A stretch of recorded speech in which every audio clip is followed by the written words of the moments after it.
You come down to the boathouse and it's just an entirely different world. You walk out here, you're with people that you see 2-3 hours every day, people that know you know them. Then you get in a boat, you go out on the water.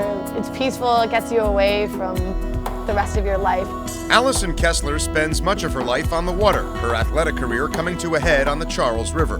Always an exceptional athlete, Kessler looked to play lacrosse or ski in college, a plan that veered off course 3 years ago. I was actually skiing with one of my friends. So we were bored and I started doing some of the jumps that were there. There was one pretty big one and he dared me to do it. And I was like, all right. So I started going at it and I turned because I was like, oh no, it's really big and I don't know.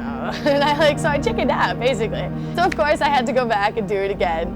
And that time I didn't chicken out.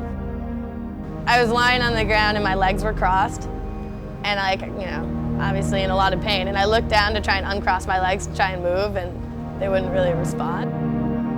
So I kind of spent the next 15 minutes yelling, don't let me be paralyzed, don't let me be paralyzed. I came back to school and I didn't really know what to do with a lot of my free time. Ever since I was 3 or 4 years old, I had always been competing in a sport of some sort. A lot of my friends did crew and they were like, well, you can be a coxswain because it has nothing to do with being able to walk or not. So I was like, okay, what do I have to do?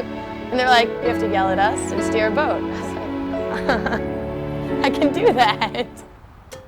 She had contacted me after she was admitted and expressed an interest in coxing here, and definite concerns out of my own unfamiliarity with people in a wheelchair that I didn't know. I was worried about, could you get down the dock? Would the wheels on the wheelchair get stuck in the dock? What would happen if the boat got tippy? But after the first time she'd been down here, those concerns evaporated.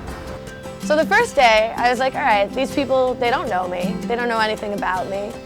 The first thing that they're gonna know is, hey, I need you guys' help. The guys were all kind of hovering around. They all wanted to be helpful. They wanted to make sure they were doing the right thing.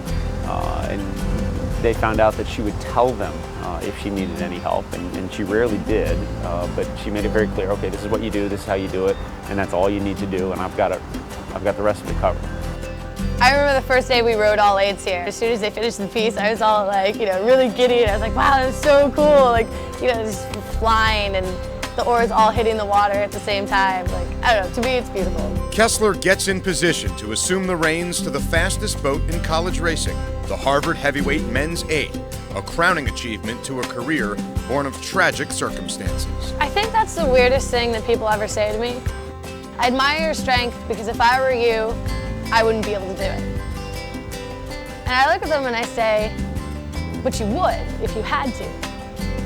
Because from my point of view, it wasn't really a choice of, am I gonna crawl into a hole and die? Because I'm not. Sure, things are harder. A lot of things are not fun.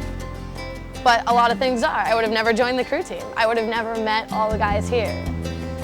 You have to make the best of what you have, and it could have been a lot worse. I guess that's the main thing. It could have been a lot worse.